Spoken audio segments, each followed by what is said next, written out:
I'm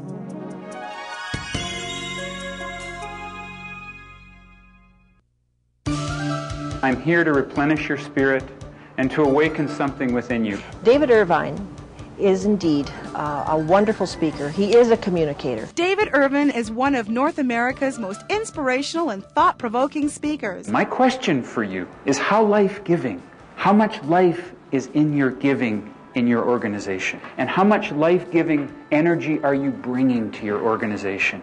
Exciting. I was enthralled in listening to every word that he said.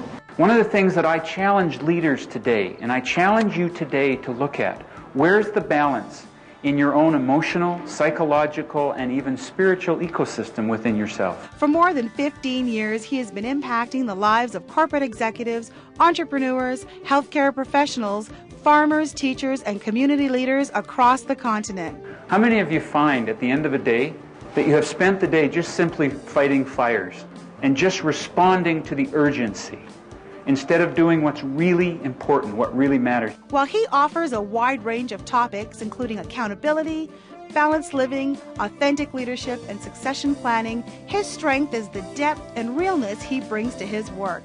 Hello, my name is David Irvine, and I'd like to welcome you to this promotional video. I've been speaking now for over 15 years, and what my passion is to give people clarity and meaning to the concept of accountable leadership, balanced living, and discovering your gifts.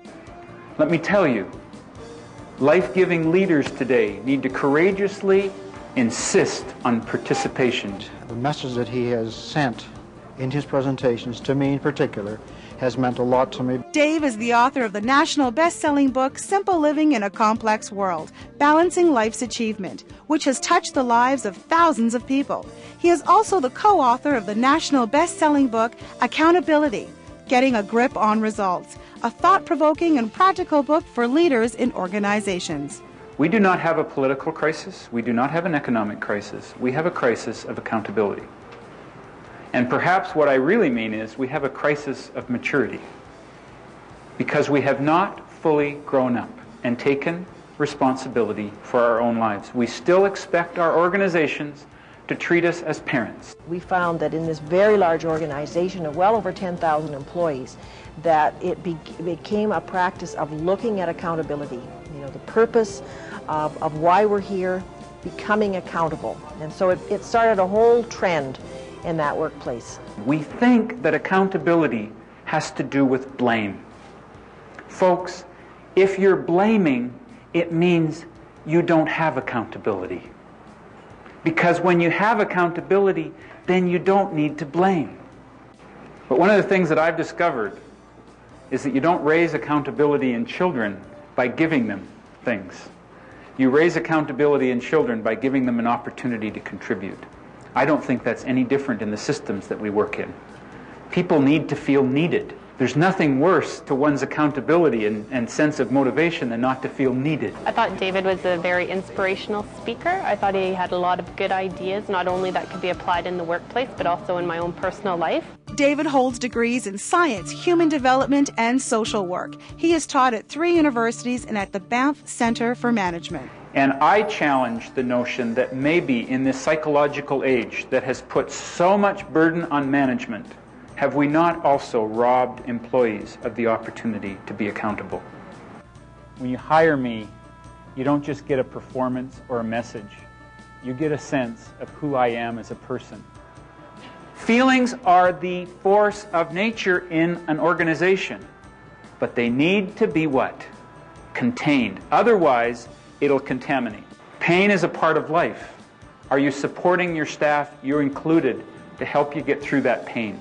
I was really encouraged by everything. Not only for the thought-provoking stuff to give me some reflection work, but for the humor.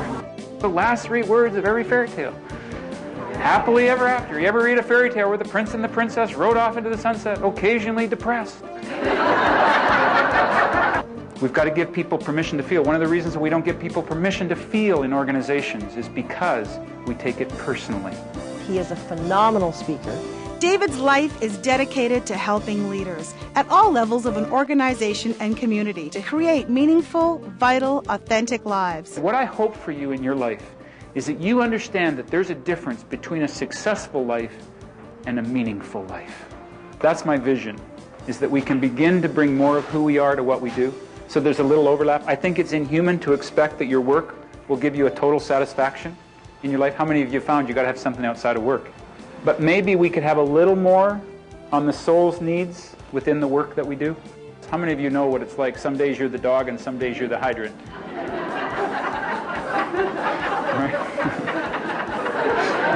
Can you relate to that? Number one, change the changeable, accept the unchangeable, and remove yourself from the unacceptable. If it goes against your values, if it goes against who you are as a person, then you really need to have the courage to be accountable to yourself to leave that relationship. I want to thank you again for watching my video, and I look forward to working with you.